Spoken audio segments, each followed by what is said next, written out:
Capes on the Couch podcast is for entertainment purposes only. Dr. Issues is a psychiatrist, but he is not your psychiatrist and does not have knowledge of your individual situation. For any personal mental health concerns, please consult your own healthcare providers. For medical emergencies, please call 911 or the designated number in your area immediately. Remember that you are not alone and help is out there.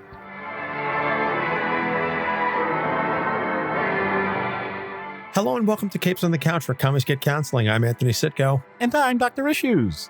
This is issue number 120.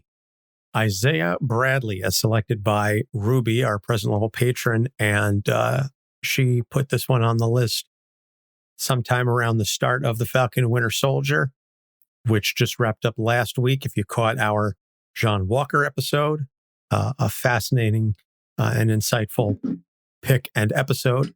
And just based on what we've been working on for this one, I envision this episode is going to be no different. Yeah, I mean, the John Probably Walker... even heavier hitting. I was going to say, the John Walker one was an episode that turned heavy. This one is heavy from the start. Yes. So before we get into all of the heaviness, let's just take a quick moment to say a couple of quick things. First off, we have a brand new patron, Brittany. She's a mayor level patron, so thank you, Brittany. You can be cool like Brittany and go to patreon.com/capes on the couch and subscribe. The 135 and I was going to say the 135, the $10 levels are all sold out, but the $1, $3, and $5 levels, and continue to support us and get awesome exclusive content and some stickers. So thank you and shout out to Brittany. Maybe one day we'll be like Chapo Trap House and earn $170,000 a month, but we're not there yet. Also, podcast shout out to our friends Mouse Weens. Julianne and Joelle are two sisters with very different lives, but they have a fun conversational podcast, all manner of topics. They talk about mental health, their sex lives, parenting, a whole slew of other things. So they're at mouseandweens.com, WEENS. Their nicknames, they tell it much better than I do. And last call for reviews for good on podchaser.com. This is you have the last couple of days to get that in. Every review left on our Podchaser page, they will donate 25 cents to Meals on Wheels COVID-19 Relief Fund. If we respond, they will double that to 50 cents. And because we are a Libsyn hosted podcast, Libsyn will match all of those donations. So you can leave an awesome review, like our friends over at GeekPeak, who left us this fantastic 5-star review. Ever wonder if your favorite comic book character needed therapy? The answer to that question is most likely yes. Looking at you, Batman. Capes on the Couch covers the mental health component of your favorite caped crusaders and views your favorite comics through the lens of psychology. Can't overstate how unique and well-researched this show is. There are a lot of comic book podcasts out there, but none like this. Thank you to GeekPeak Pod. And you can check them out as well, GeekPeak, P-E-A-K. They're available, obviously, wherever you can find podcasts. So go on podchaser.com, do a search for Capes on the Couch, and leave us a nice review. And then if you do that and send us a screen cap of that rating and review, along with your physical address, we will send you a sticker as a way to say thank you. So we got all the fun out of the way. It's not going to be a whole lot of levity from here on out. Sad to say. Isaiah Bradley, created by Robert Morales, Kyle Baker, and Axel Alonso in Truth, Red, White, and Black, #1, January of 2003. This is a 7-part story that was conceived by Bill Jemas, who was a writer for Marvel, and said, sort of just offhandedly, hey, what would happen if you made a black guy Captain America? And so Robert Morales and Axel Alonso took that nugget of an idea and they crafted this incredible story. And with the art of Kyle Baker, we'll get to the artwork in a little bit, they wrote this story, which was basically an allegory on the Tuskegee Syphilis study, which is, I know, Doc, it's, as a black physician, has got to be one of the hardest, most difficult things for you to discuss and to think about. Yeah, I mean, I'll make this super brief because sometimes the details get lost. But the whole point is it was a longitudinal study. There was a control group and there was a quote unquote experimental group. It was not experimental by somehow, I have heard people tell me this. No, no one was injected with syphilis or anything of the sort. It was that there were people that had syphilis and they were never treated for it, but they were seen by healthcare providers. And the idea, without getting into the other details, that they lived their whole lives this way is part of why we have internal review boards and many of the other things that allow for safeguards in healthcare studies. So it's a black mark on medicine as a whole. It's a black mark. No pun intended. It's just a horrible thing. That's the bottom line. So, yeah. And it's unfortunately led to a justifiable amount of distrust in the Black community when it comes to medical professionals. I know we're seeing that now with the COVID-19 vaccine. And I've read a great deal of things. And again, I'm really aware of my privilege here, and I'm really trying to do my best to not speak out of line on these sorts of things. This entire episode is basically me really doing my level best to not speak out of line or out of place. Don't worry, we're here for the ride together. And in all honesty, at this point, the backlash from the Tuskegee study, it's really faded in the sense that is not the biggest concern at this point. It's more like just getting regular information and access to people that need it, even in the age of the internet. That's a much bigger issue now if you want to talk about reasons why there's vaccine hesitancy. But I already have been on panels about that, and I'm going to do another one. We're recording this on a Sunday night.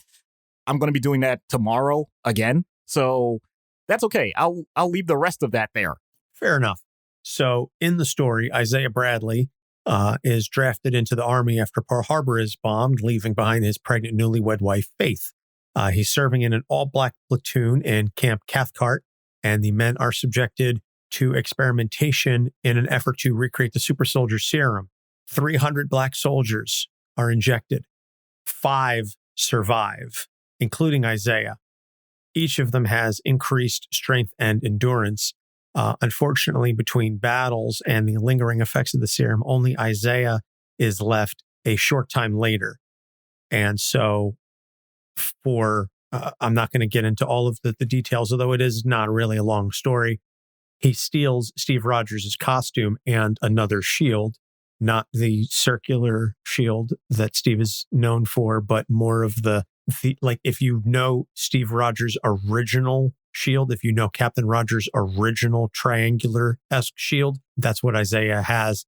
And he basically goes on a suicide mission to a concentration camp to end the German experiments, because the Germans are continuing this effort as well. Apparently, this project existed before the war completely broke out, and it was a joint effort between US, British, and German scientists. Once the war happened, they split off, and so the US and British were doing Project Rebirth, and the Germans were continuing to do this.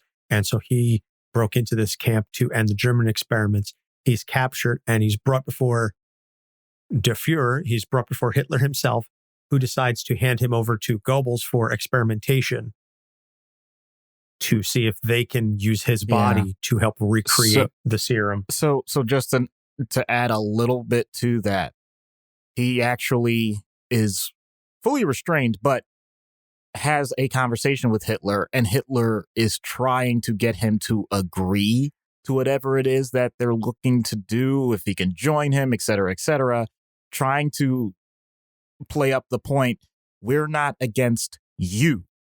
You're not really the target of this war, and you are considered, one of the lucky ones right now. So his whole point was to try and turn him. And for all of the heady stuff that I know we're going to talk about, I loved Isaiah's response to why he wasn't going to join them.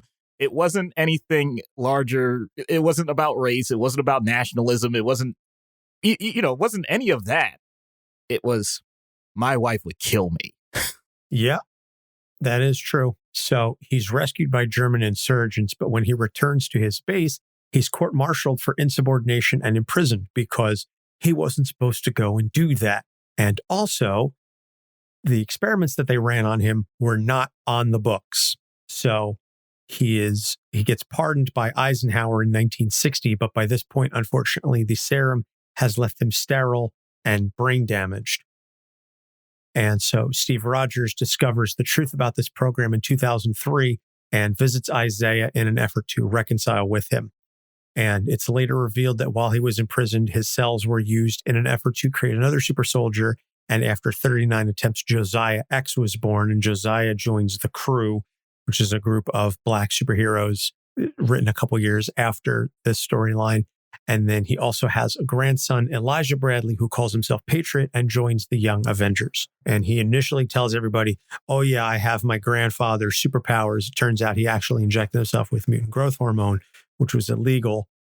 And I think then he gets his grandfather's blood somehow, or something happens, and then he comes about his powers in a more quote unquote legitimate fashion. And then I was talking to Doc about this before we started recording. One really cool moment was where Isaiah is brought as a guest to the wedding of Storm and T'Challa, and all of the Black superheroes crowd around him, and they are in complete awe of him as he's being sort of like wheeled in on a wheelchair.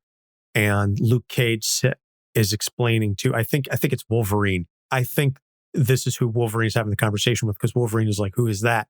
And Luke Cage says, he's the first me. Yeah. Which is just a beautifully succinct way to describe.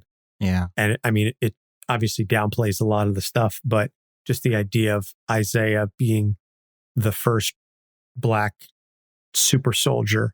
So there's not a lot of episode or issues that he's in. You know, it's this 7-issue run, and then he's referenced a little bit here and there, mostly through the context of either Josiah X or Elijah. Right. But because he's sterile and he has at this point the mental intellect and aptitude of a child, there's not a ton you can do with him storytelling wise. Yeah. So, so we're going to get into the issues here. And this is one of the biggest things that Doc and I were trying to figure out how to go about this is Isaiah is a blank slate in this story. You know, looking at the 7-issue run, Isaiah as a character is, and I said this, to Doc again in prep for this, I said, Isaiah is unfortunately the least interesting part of the story in terms of who he is himself. All of the commentary and all of the really interesting stuff happens to him or happens as a result of what he does. It is not because of who he is as a person. And again, I'm trying not to speak out of turn here, but reading this as a white man, I understand that there's a whole litany of things that I will never understand about the Black experience. And I absolutely get that. But reading the book and reading the story and seeing the characterization and everything that Isaiah does, the story happens around him and because of him, but not through him, if that makes sense. Well, I think that also goes to the type of writing that was being done. And this is something that, based on the books, not the TV show, but Game of Thrones, George R.R. Martin, he is a world builder. And we've had interviews with people that we understand are world builders and then can create these characters with enormous backstories within a larger world. In this case, because it was such a short run, they got the world built. And they didn't necessarily need one particular character to do it. It's the fact that he was the last man standing. And that just happened to be the circumstance. It just so happens, and I don't know if it's intentional or not, that a few of the other soldiers had, in my opinion, much more robust backstories that could have made for compelling back and forth if you don't go through the path that they end up losing their minds and whatnot. But I'm not sure that tells the same story. And what I mean by that is this was a man who was relatively young, who didn't have the opportunity to look at his life in any other view. Yes, he has a young wife, and we learn about his wife and what she accomplishes. She does a lot for herself, and she's able to tell us things that there's no way he could have. And that's amazing to see. We get the interactions that he has with others, but in such a short and limited scope, yet know that he happens to enjoy certain things. He happens to like comics. He happens to just want to do the right thing. And there's nothing wrong with that. And the idea that I'm going to flesh it out a little bit, because part of what's going on with his wife is they're experiencing, I think, what is it? The expo, like the New York Expo. It's like, it's the World's Fair. Yeah, it's the World's Fair. But the point is, it's the time that blacks can experience the World's Fair. It's their designated time. And even then they're getting crapped on for it. So yes, I did neglect to mention that, but it's at the very beginning of the story. They're like, oh, hey, we want to check this out. And the guy's like, I can't let you in. And he's like, why not? And he's like, you're going to make me do this? Right. And the whole point, though, is that that's meant to be seen as this is the way things are. This is the norm. This is the normal world. It's not meant to be strictly for comics.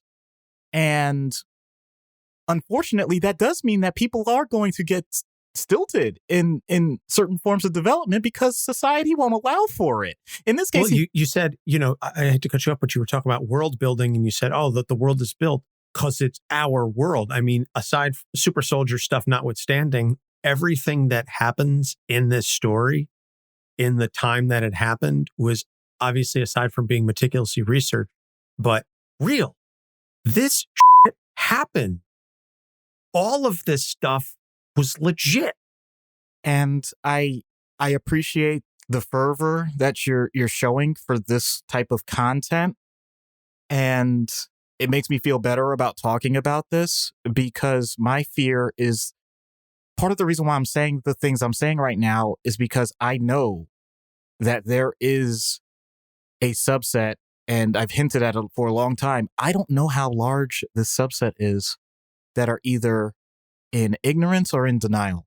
And either way, if this is their exposure to this, then I don't want to ignore that.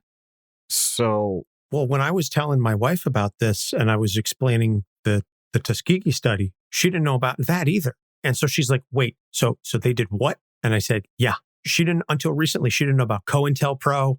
Mm-hmm. She didn't know about all that stuff. We watched Judas and the Black Messiah, and she was like gobsmacked that in the middle of this, she's like, the government did this? I go, babe, if I were to sit down and tell you the ways in which the government has screwed over the black community over the last, 200 plus years, Thea would be graduating college and you still wouldn't know a tenth of the stuff. So from that standpoint, though, they do a good job in this story of demonstrating how someone like Isaiah, who is not meant to be an important person, and I'm not saying that as a denigration of him as a character, I'm saying he is a private. He is not high in the military. He is not anyone of particular status outside of the military, which is interesting because some of the other characters that are in his troop actually are. One is a high status individual outside of the military, and his family is shocked when they find out that he died.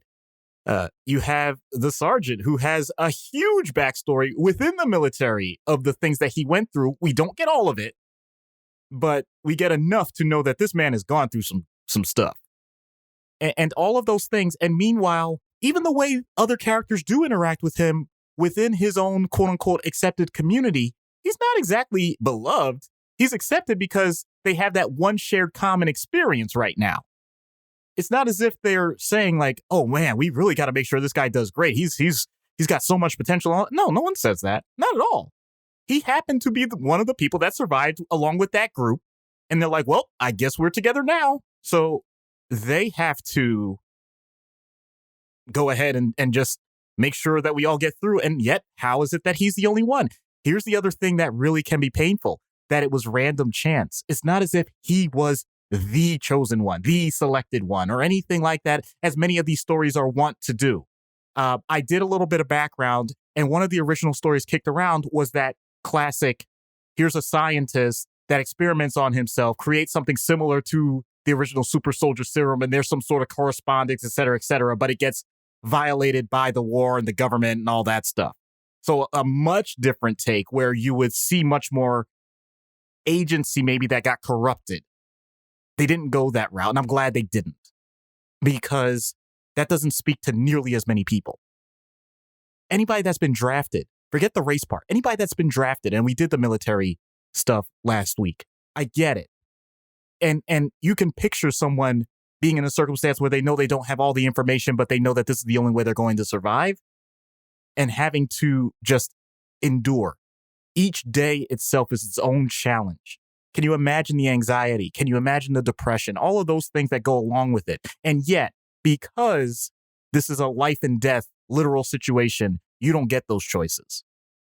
So now you just have to push all of that to the wayside.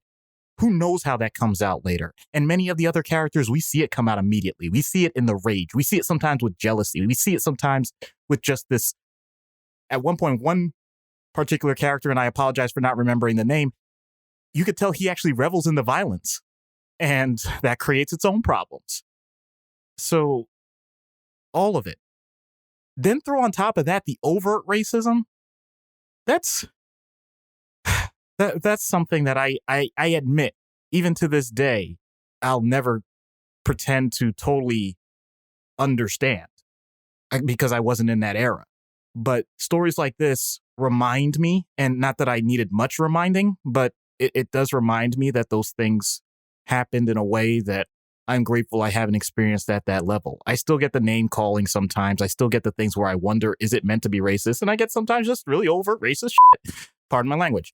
But the idea that that's your everyday experience, that's something that makes it very difficult for me to imagine. And I think it is something that creates a generational feel that if authors don't take the time to bring up once in a while, sometimes to the chagrin of a lot of people that just don't want to hear about it, then there's a risk that it gets lost. So I'll admit, Isaiah comes across as very flat as written, but that doesn't mean he's not iconic. And I think we'll be able to get into that in a little bit. Oh, absolutely. Absolutely. The story is one that absolutely needed to be told and is done in such a fantastic way. And it's honestly a credit to Robert Morales that he's able to write the story and do it and tell it in such a way, in spite of, and perhaps because Isaiah is the blank slate. I don't know that you would be able to tell the story about everything else. And I think maybe that's why he's written the way that he is. If again, I can, speak as best I can, analyzing this just on the face of the story. If Isaiah were potentially a more three-dimensional or more fascinating character, it would detract your focus away from everything else in the story. I think the point of the story is all of the stuff that happens to Isaiah, and the point and the focus of the story needs to be on the allegory for the syphilis study. And if Isaiah were a more fascinating character, you'd be focusing on him and not what you need to be focusing on. Yeah. That's a great point. And I'm just going to shout out in the chat. My sister just brings it home so well. Mm-hmm. Evening. I was surprised that Isaiah's storyline was included.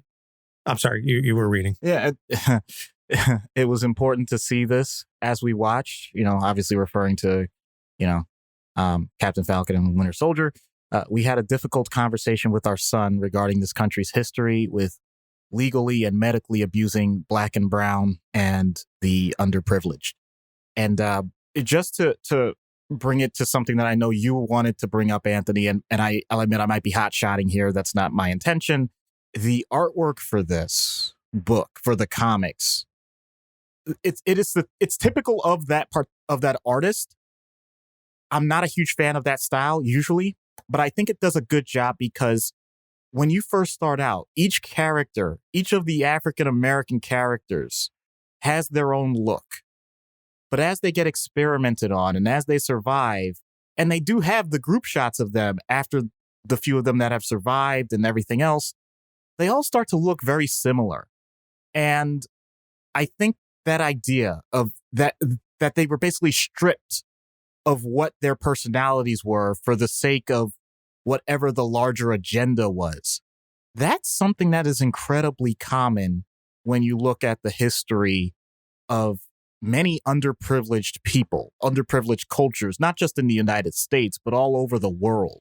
If you have a purpose, then you have the only thing that's worthy in your life from the outside looking in. That's a horrific way to view other people. And yet, that is something that is centuries old. And once again, that's not just to this country. That predates this country. That predates a lot of modern civilizations, or what we like to call modern civilizations, including our own, and not just by race. How is it that we get to celebrate 100 years of women being able to vote? This is within lifetimes, people. You look at the caste system within India.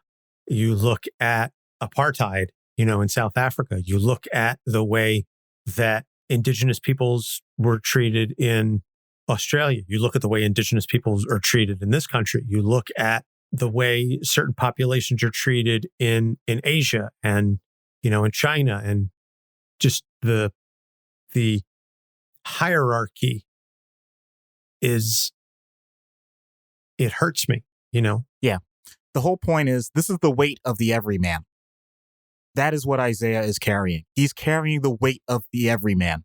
And he, because of a random chance, took full advantage of that opportunity. And we're gonna be able to transition into the next point. But I'll let you do your job, Anthony.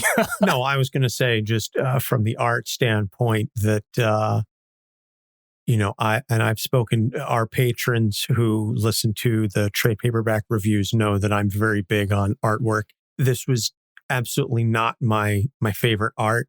If I were to rate this art on the typical 1 to 10 scale, I would give this about a 4. It reminded me of Bob Camp. And for those of you that don't know, Bob Camp was one of the feature illustrators and animators for Ren and Stimpy. The faces and the expressions that he was using for certain people, Private Merritt, the horrifically racist soldier, reminded me in the older, the older version of Private Merritt, reminded me of George Licker. Yeah. Who, if you know, Ren and Stimpy was the irascible elderly gentleman with liver spots and things of that nature. Kind of had that take to it. Now, I do understand and sort of agree with Doc's point about how everybody, the 5 soldiers that survived the process, all did have very distinct body shapes and expressions and things of that nature. And once they became injected with the serum, they all sort of became this large, roided up, character, and they lost that individuality, which is itself a metaphor. But again, I just thought this was far too cartoony. And I understand that they did want to bring on, obviously a Black artist. Kyle Baker is a very big name and has a large portfolio in comics.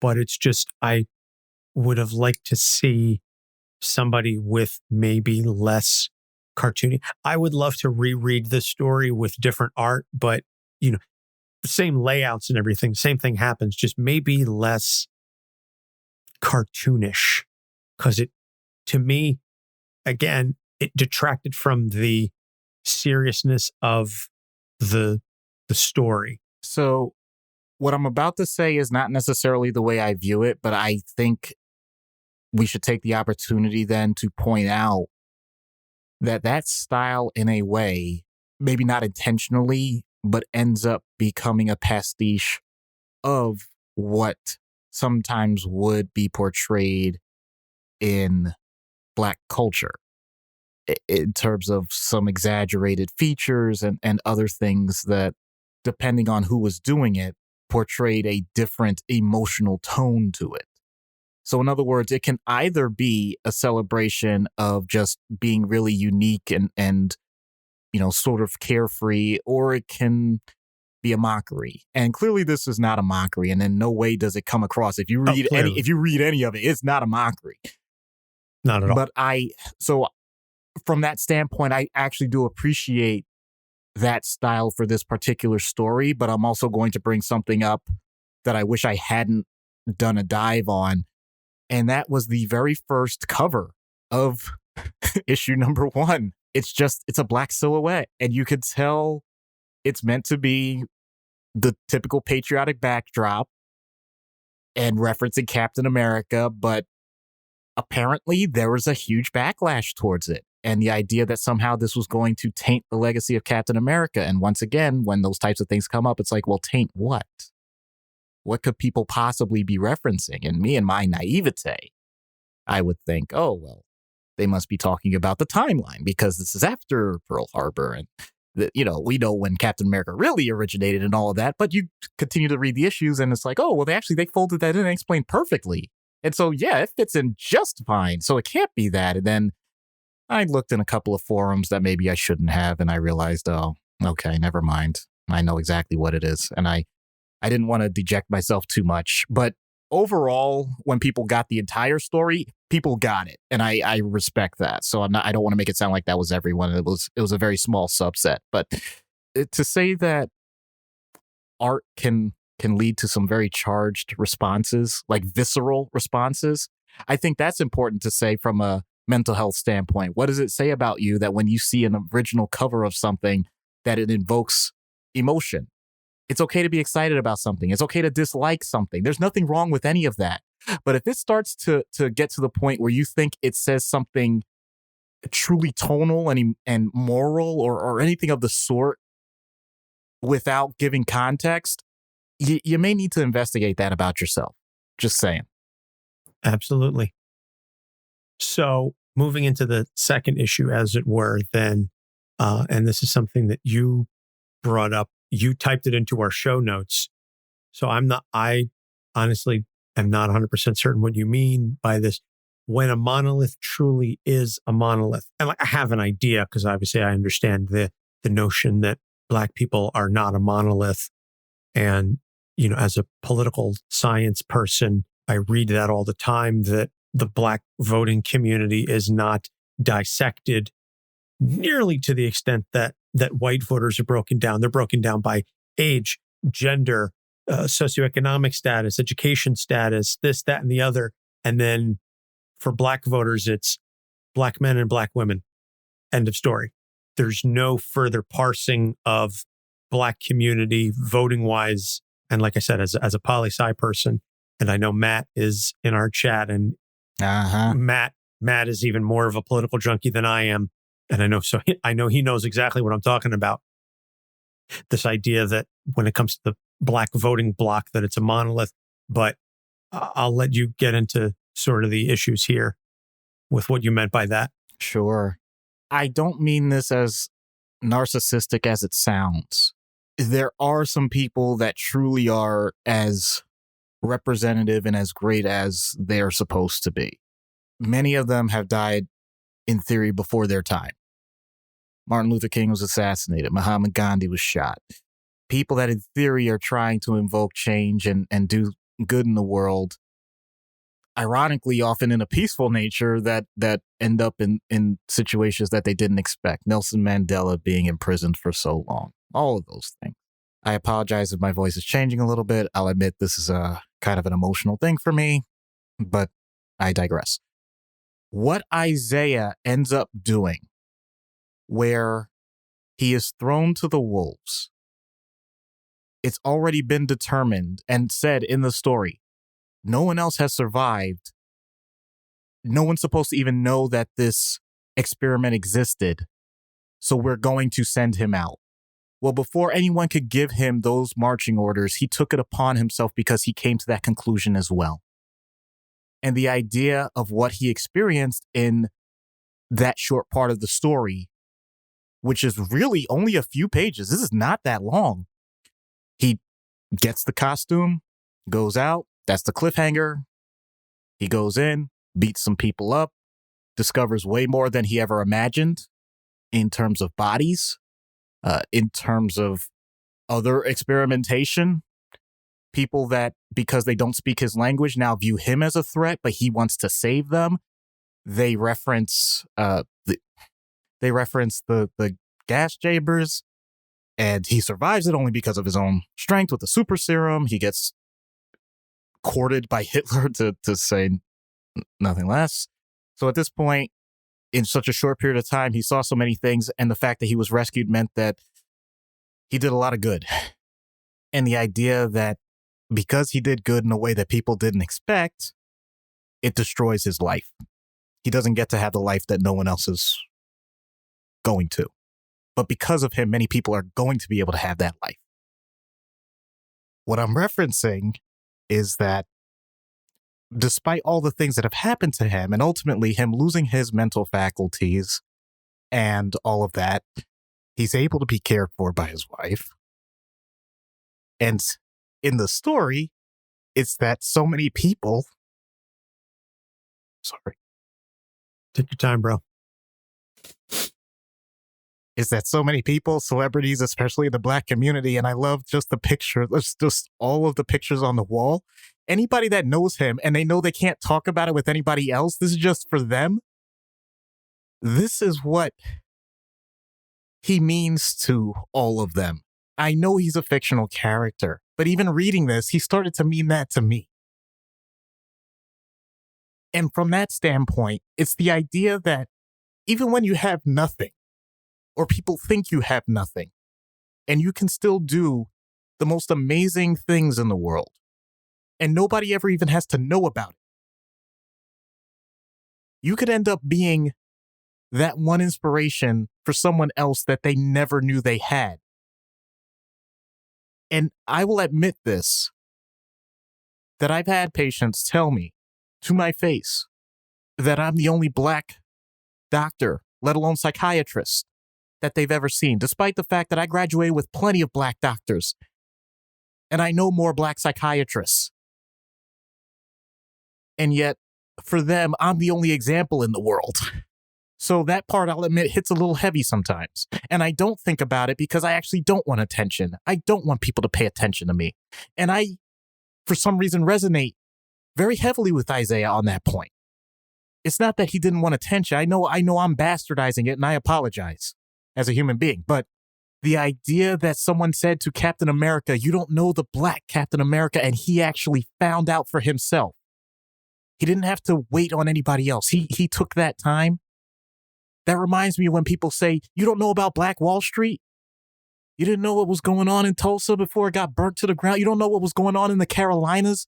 You don't know about the idea of there, and this term people may not know about, the idea that you have air property, meaning air, H-E-I-R, that, believe it or not, in the South, there are plenty of Black families. That's the only reason they had land, because it was granted to them through the Homestead Act. And it's still being taken away to this day, and people don't know about it. There are so many things that people have done over the years that have been so positive. But if they speak out about it too much, it's the tall poppy syndrome. They know they're going to be struck down. But they can be those heroes that we don't talk about nearly as much as we should. And it could be on the local level. It could be in neighborhoods. And it doesn't have to be about race. It doesn't have to be about. But if you ever notice that there's someone and you hear their story and you feel like it speaks to you, then there's nothing wrong with embracing it and letting it be a guiding light. Because some people, depending on how bad their depression is, that may be all they have left. And if that's what you're holding on to, then please keep holding on until there are other means, because they are still out. And I would also add, if you find that person, if you have someone who serves as that inspiration to you, who serves as that beacon, tell them, let them know, because sometimes they need to hear that. Yeah. Because they may not be aware. Now somebody like Isaiah, yes, it was so beautiful and moving when Steve Rogers showed up at the house, because Steve found out through the racist soldier that this was happening. And he's like, I had no idea about this. I would have shut that down in an instant had I known. And he goes to Isaiah's house, and Faith meets him at the door. And she says, you don't have to do this. And he's like, no, but I want to. And she's like, he's basically mentally a child. And Steve goes, I need to do this.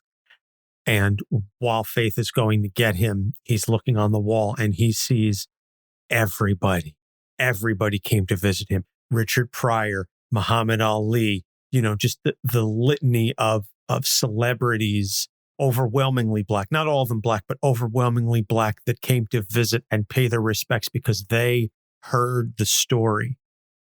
And Faith says to Steve, and to basically anybody who shows up, you can't stay here for long because I know they're watching the house.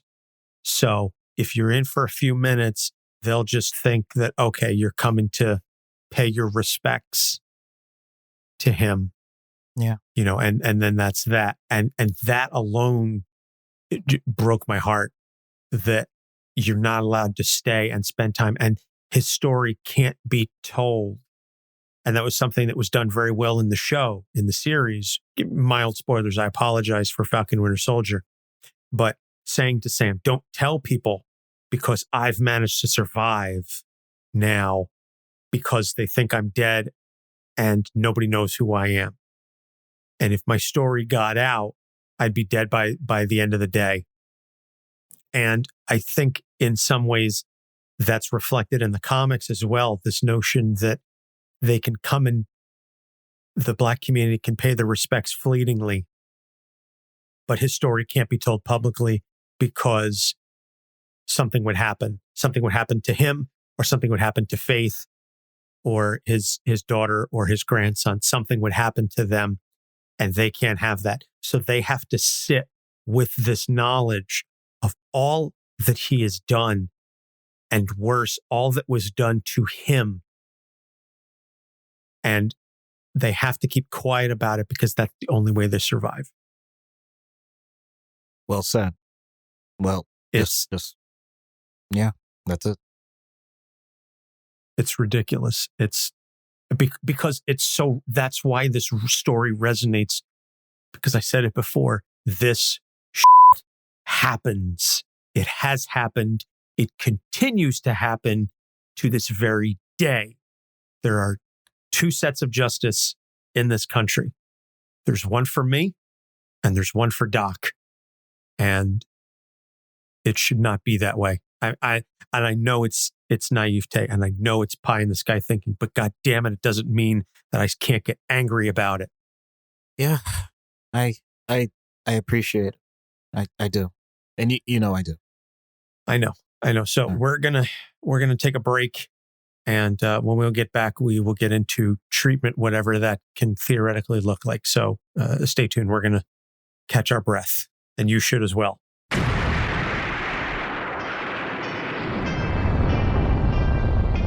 I am Connor from the House of L. And I am Ray from the House of Zod. We are two of the many survivors of Krypton's destruction, and we have made our home in Australia, and dare I say, have become Australians, for better or worse. But we have also decided to read Superman comics, read Superman books, watch Superman shows, cartoons, movies, basically everything Superman, and from an Australian perspective as well. Whether you're a seasoned fan, like me, or whether you are coming in fresh, wide-eyed and wanting to learn more like me, then this podcast is for you. Join us for our bi-weekly adventures available on all good podcast catchers. So just search for Last Sons of Krypton, a Superman podcast. We'll be coming to you from Australia or some cosmic dimension, wherever we are that week. Up, and away.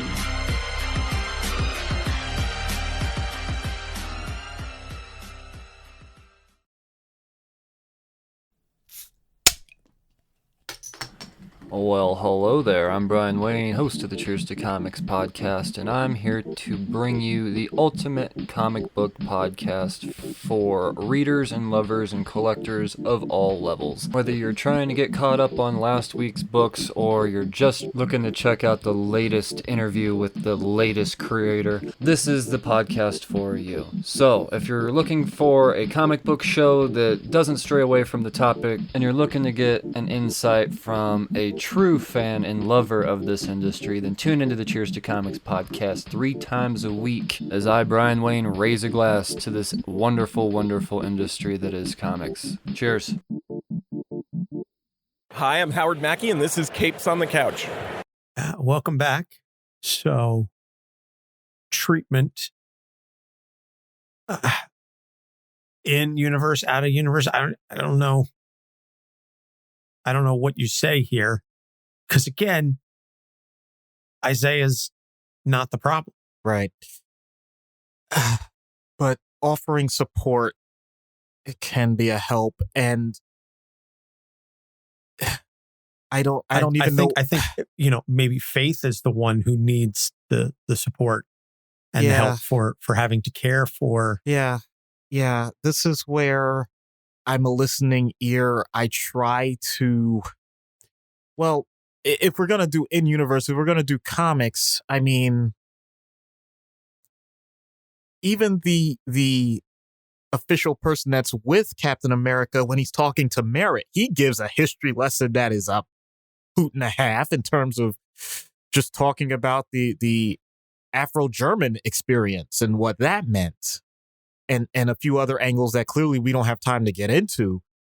But the idea that you can now bridge the gap and find ways to start having some very difficult conversations with some maturity, I think that's the place to start. And the idea that Steve Rogers is already trying to bridge that gap, I'm not so much a psychiatrist in that standpoint. I'm basically I don't even know what to call it, a negotiator, someone leading a round table. Like, that's really the way I'd be thinking about it.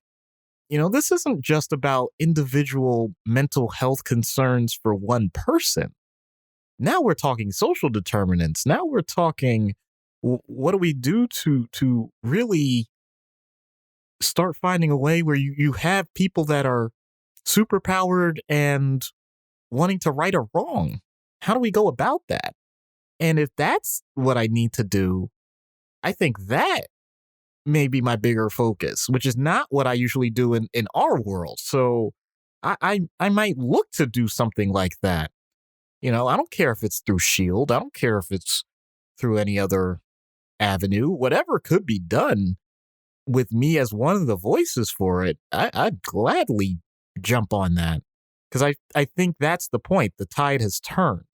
Because if we're talking about when there would have been an opportunity from a one-on-one standpoint to help someone like Isaiah, let's be honest, I'm probably just looked at as someone else that's possibly expendable and just maybe a fodder, if not from the physical experimentation, maybe on the mental side. I don't know. But I'm not that stupid or naive to think that I would have escaped any of those things. And this is taking a turn that I don't want it to. So, all right. Man. Take a breath. Yep. The show is not scripted, folks. We have a game plan, but after 120 issues, things can go where they go. And yeah, that's the unfortunate reality. Is that in universe you would have been looked at no differently than him, which is again just a crime. But out of universe, then I would say analogous to the survivors of the Tuskegee experiment. That's the best. Obviously, I mean, that's clearly the allegory for the story that they were going for. Right. And you can also do some research where there are a lot of African-American physicians especially, but physicians as a whole. We've been using that too much as a crutch as an excuse as to why there is hesitancy with treatment for different things. I touched on it earlier, but now I'm going to dig in. That was the original point. And yes, that still stands, and it's horrible in every way. But there still is this overarching idea that it's an equitable playing field, and therefore, if people just open their minds, then we're going to start seeing the same outcomes. And that's simply not the case. If you haven't included a huge section of the population with regards to clinical trials, with regards to ongoing access and information, then why are you surprised that in the Black and brown communities, you're not getting the same results when it comes to everything from diabetes to hypertension to the actual death rates? The suicide rate, which originally, if I go back to my training, was at a lower rate for African Americans, is climbing and continues to climb. So clearly there is something changing, there's something different, and it's something that needs to be addressed. So from that standpoint as well, the idea that you have to meet a person where they are, and I don't know if it's the ivory tower or what, but, and I'm not excluding myself in this, by the way, I'm just as guilty. Sometimes we tend to think that everything has to come from the top down, when in reality, the individual interactions that you have within a local community are likely the ones that are going to make the most difference in changing how a person feels about healthcare, about mental health, all of it. Because I know our job for this show is to destigmatize, but boy, oh boy, that's something that still is a huge bugaboo in certain families. And hopefully shows like this continue to move the needle, but it really does come down to talking to people individually and not relying on the crutch of saying, hey, I know that you're feeling this way because of Tuskegee. Well, how do you know that? Really? Could it be just the fact that I couldn't get my license and therefore I don't have identification, but that's the only way certain insurances are willing to accept me? Could it be that I actually am in a transition right now, and because of that, my location has changed, but I don't feel comfortable going to my neighbors asking about certain resources, and therefore I'm not really going where I should? We can't just rely on the sins of the past as the excuse for why we are saying we're not creating a better future. That's really what I'm getting at. So yes, it's a great starting point to acknowledge all the negative things that have happened and maybe created that cross culture. That's not why it stays the way it is, at least not in my clinical opinion, not from what I'm hearing from other people. I still get the Tuskegee story. I definitely do. I get Henrietta Lacks once in a while, and I'm really impressed when people reference that too. I was going to bring her up. I get it, but that's not the overwhelming quote unquote majority of the minorities. Okay. So we can't just rely on that.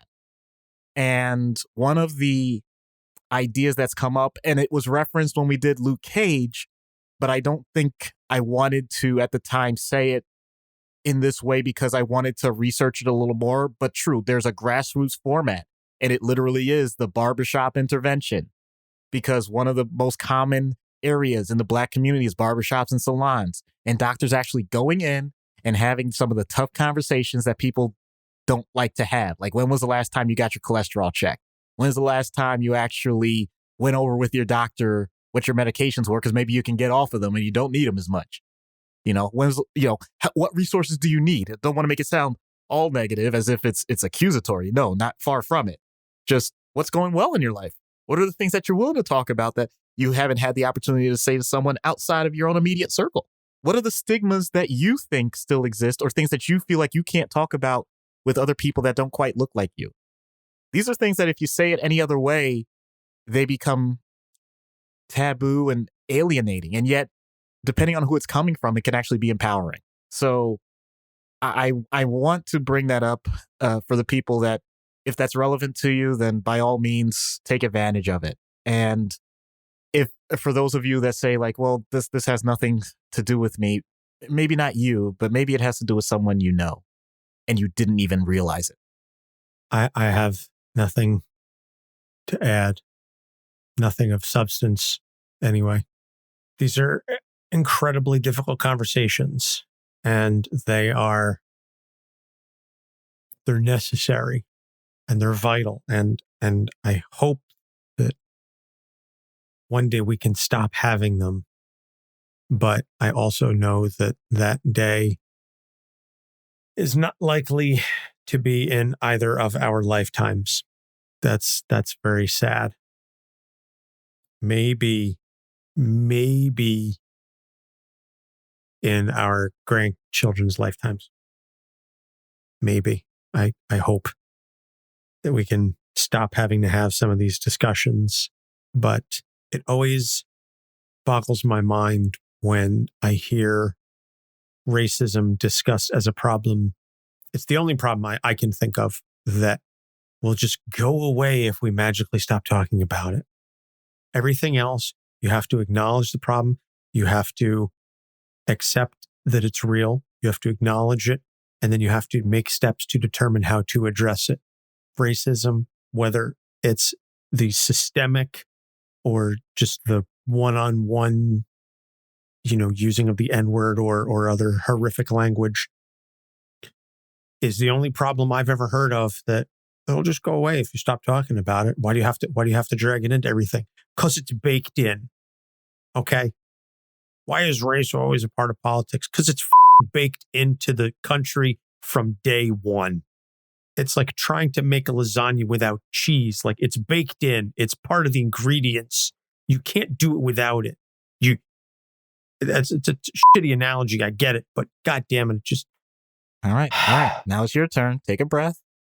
All right. We knew this was going to be intense. We knew this was going to hit some nerves. And this is an example of two people. I know I'm a psychiatrist, but really this is just two guys with, in some ways, very privileged backgrounds, in other ways, different backgrounds. But the bottom line is the fact that you're willing to talk about it this way, the fact that I'm willing to talk about it this way, allows us in a healthy environment to process the types of emotions that, let's be honest, even though we are experiencing our own emotions about it, we still didn't quite go through what people have in generations past. And the fact that the fact that we're even able to have this conversation, and I can, without fear of reprisal, say to the world that this is my brother, that really is one of the most uplifting things that society can imagine. So if we stick to that, then I think we'll be okay. Yes. And I mean, like, I love you as a brother, as though you were my own, flesh and blood. And even I apologize. And I don't know if I've said this to you, personally or privately. I think I probably have, but I'll say it again. When like we were in high school, it was always he's my best friend. I don't see the color, because I believed in my naivete that was the way to be, that, because I loved you. I still love you so purely, on a friendship level, that I was like, I don't see you as a black man. I don't see color, all that shit. So if you're going to, I know, but if you're going to say that, then I'm willing to put this on air, because you told me this. As always, I say so much random crap. I don't remember things, but there are a couple of moments in your life that you've told me about. And I do remember them once you tell me. The one that you told me was driving out of your apartment complex, which happened to be very close to a police station. And you were saying every time you drive out of there and there's a car behind you, a patrol car, you wonder, well, are they just doing their thing, or are they actually like following me? And I said, welcome to every day of my life. And I really did kind of mean it as this offhand thing, but you had pointed out to me that for some reason that seemed to stick with you. It did. Yeah, because my apartment complex was in the middle of the municipal complex, or it was adjacent to it. So basically, to get into the roadway took you either, you wanted to go to the library, to Borough Hall and the police station or my apartment complex. It was all the same road. And I was heading home and there was a cop behind me. That's what it was. I was heading home and I didn't know if he was following me or if he was just going back to the station. And yes, I posted on Facebook and I said, oh, when you don't know if a cop is following you or he's heading back.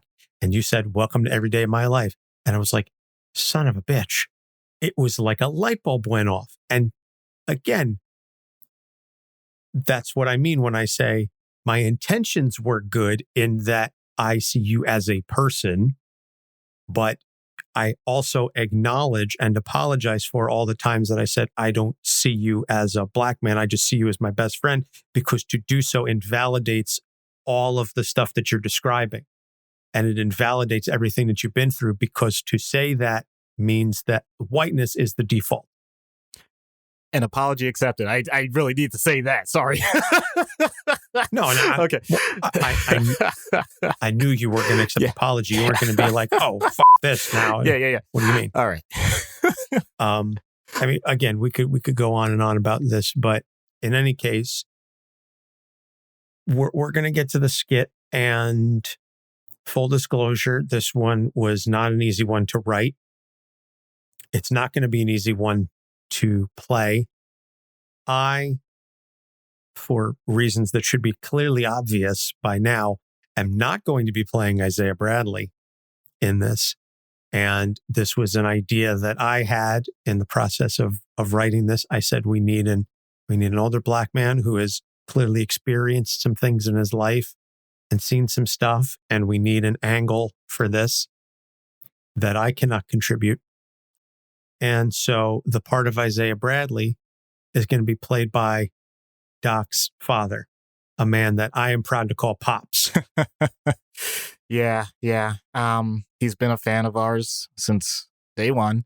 And I know there are parts of this that kind of echo just life in general.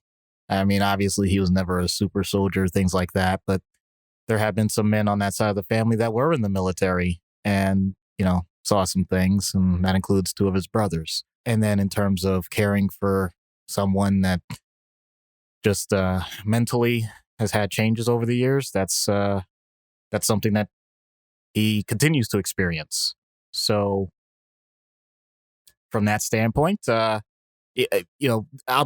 disclosure, this is going to be recorded in a separate time period, but that is what he's going to do.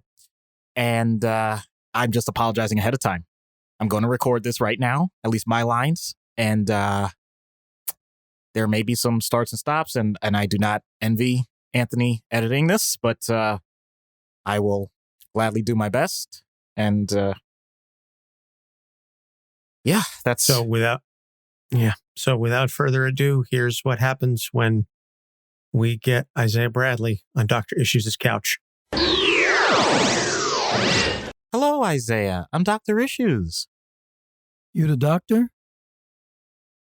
Yep. You the doctor? Oh, I get... Yeah, I really am. Full school, same work as everybody else. More work, right. It didn't feel that way. Times change, man. Not for me. Why? I like people smiling. They're nice. They say hi. Some cry. Faith says they're happy too. I get mixed up and sad. Well, are you sad now? No, you're nice. So you make me happy too. I do my best. Me too. Do you like comics? Sure. These are my favorite. You still have some of the originals? That's amazing. I don't show them because it makes Faith sad. She says I don't understand. I have comics because anybody can do anything. Well, that's true in comics. I think Faith is worried about real stuff. I know. I don't want to go to jail again. I'm sorry. You didn't do anything wrong. I made a mistake. I beat people up. I went to jail. They were going to kill me. I had to. Well, what you're doing is catastrophizing. What's that? I don't mean to sound too heady, but that's when you only think of the baddest stuff that can happen. Everyone died and I went to jail. Yeah. Yeah. I'm doing this wrong. Can you fix me, doctor? Isaiah, there's nothing to fix. You did the right thing. Everybody else was wrong and bad. Faith is good. Captain America is good. You're a doctor, so you're good. Thank you. But not every doctor was good. Most doctors are good. I think. We all try to do better. I promise. Sometimes my head hurts. I miss Sarge. I miss a lot of people. The new people only stay a little while. Are you staying? I can't stay. I have to go see other patients and then I go home. Do you have to give me any needles? I hate needles. No, I don't have to give any needles. Okay, I like you. I like you too, Isaiah. You're a hero. Then why did I go to jail? Heroes don't go to jail. Isaiah, I don't know how much of this you'll understand, but you were set up to fail. Everything that was done to you, everything that those people did was because they didn't want you to win, and you won anyway. You saved people. You are a hero, and nothing anyone else says or does can take that away from you. Thank you. I wish they didn't take my blood or my friends. I wish so too, buddy, but there's a lot of family around now, right? Yeah, they bug me so much. Always try to take my stuff. They don't listen. I tell them no. And they all get scared. Then they cry.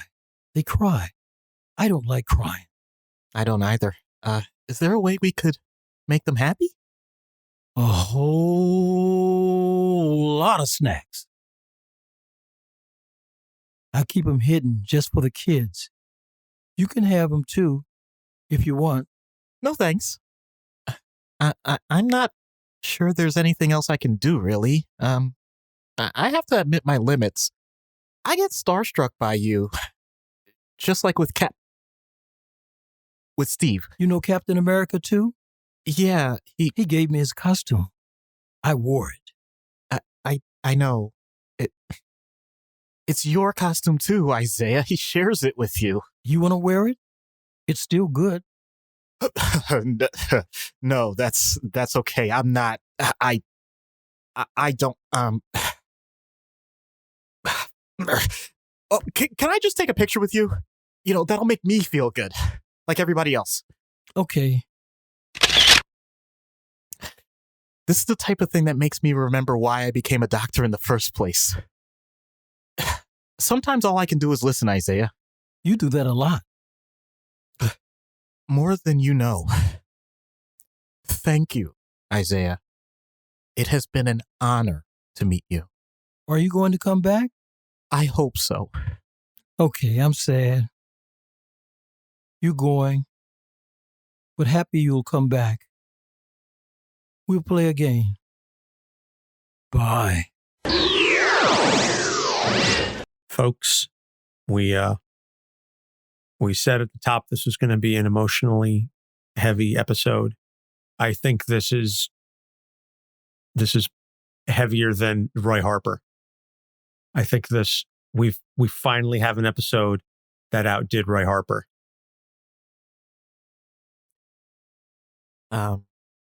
I knew at some point we were going to get there, but I didn't know what it was going to be. Yeah. But this is it. Yeah. And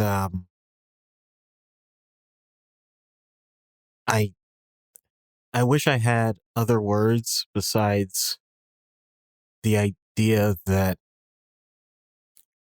I just want people to be able to get something out of this.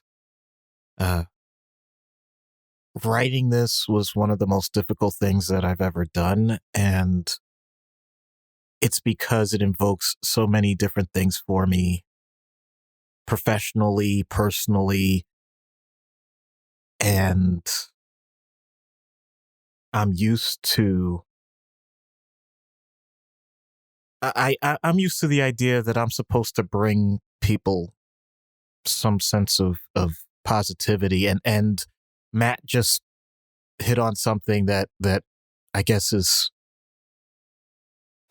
it brings what I hope it would. The idea that even when situations aren't the way that you want them to be, that doesn't mean that you can't find a way to make them better. He said on the live stream that actually felt a little uplifting by the end, believe it or not. Yeah. Thank you, Matt. Yeah. That's kind of what we were going for. Yeah. Well, that may not have been the way it started for me because it was just so difficult to get through much of it. But what invoked the last part, basically, well, first of all, is just my style. I can never be one tone too long in anything. It's why I'm not a novel writer. But also, I was thinking of Viktor Frankl, Man's Search for Meaning, in the sense that I can't possibly say to myself, if he's enjoying his time, then there's no reason for me not to celebrate with him, no matter what I'm processing about it. And that's the thing, because there's no, even if it's a spoiler, that last section, that last panel with Captain America with him, that really is what it was all about. It's just the idea that these two men, in their own paths, their own way, they made it. They survived, and they were able to have a moment. And you don't have to be upset that it didn't happen the way you wanted it to, or that, you know, the good times are over. You can be glad that the great times happen. Yeah.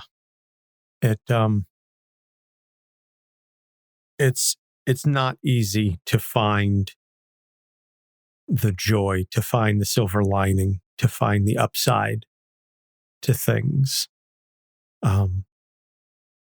And I know as a person who often tries to do that,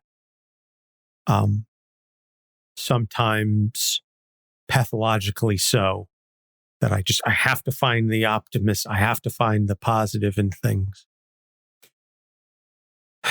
It's exhausting.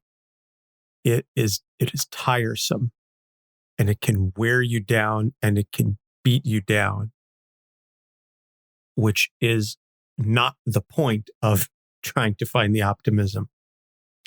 But when you do find it, particularly when you find it organically, or when you find it unexpectedly, that is a high and a wondrous feeling that words cannot describe, and that I hope that everyone gets the opportunity to experience at least once or twice in your life, to have that moment of joy and optimism, and to have that sense of reinvigoration of spirit, because we get bogged down with the day to day so often. And I know I'm sort of just like rambling here, but we get bogged down in our everyday lives. It just happens, especially now in the midst of this pandemic and everything. I mean, 14 months going on lockdown. I had a conversation with my wife earlier, and I was like, I haven't really left the house meaningfully for any extended period of time in 14 months. And it weighs on me, and it has irrevocably changed me, even moving forward. Even if they were announced tomorrow, COVID is cured and everybody can go back to the way things were, I have been irrevocably changed. And so trying to find the uplifting and trying to find the positive in things has not been easy as of late. And even having this discussion, which again, we talk some really heavy shit in this episode. There's no two ways about it. But knowing that, sorry, my concentration just got broken because Matt says that's good because we're never going back.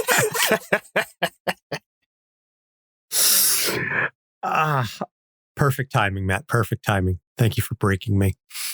But, just having that reinvigoration and knowing that we can have these discussions, and that hoping that somebody listening to this episode has just a better understanding of things and a better appreciation for things, and maybe has a conversation that they weren't expecting to have, or goes out and learns something that they didn't have.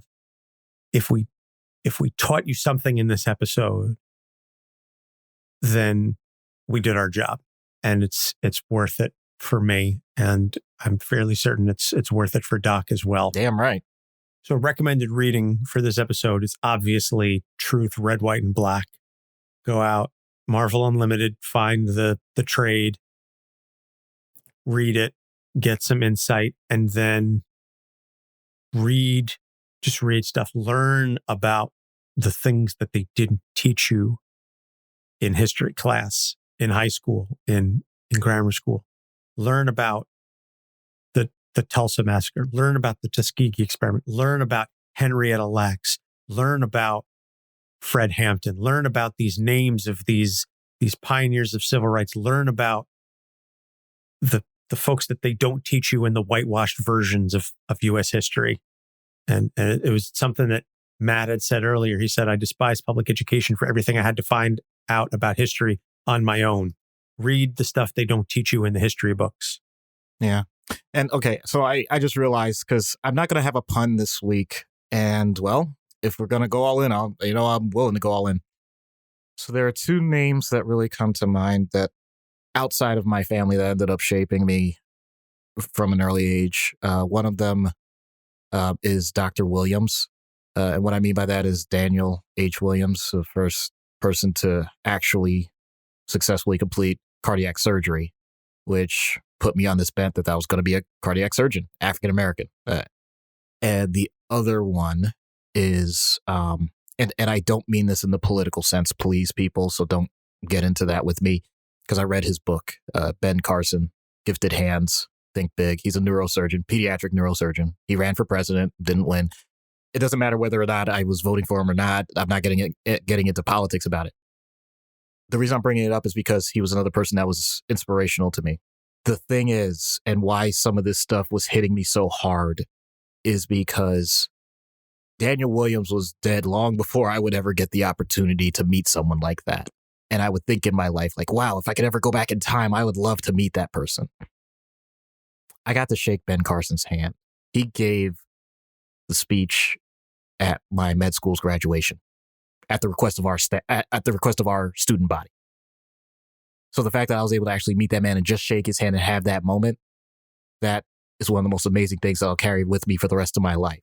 So that's why I said that last panel with Captain America, the idea that someone that is your hero, your icon, and even if Ben Carson doesn't even know who I am, the idea that I at least got to share that one moment with him at a point where I could actually start to call myself doctor. That is just something that will always carry me forward no matter what's going on in my day. And seeing the reaction that people have to me, all of it. And to see a character like this and thinking to myself, if instead of it being Ben Carson, if it had been Dr. Williams, and in that circumstance, with all the things that he must have gone through, would I have even been able to be there with him? Or would I have been one of the people that was cast away and he was the only survivor? Oof. That. I hope people now understand why this was tough for me in so many ways. Yeah.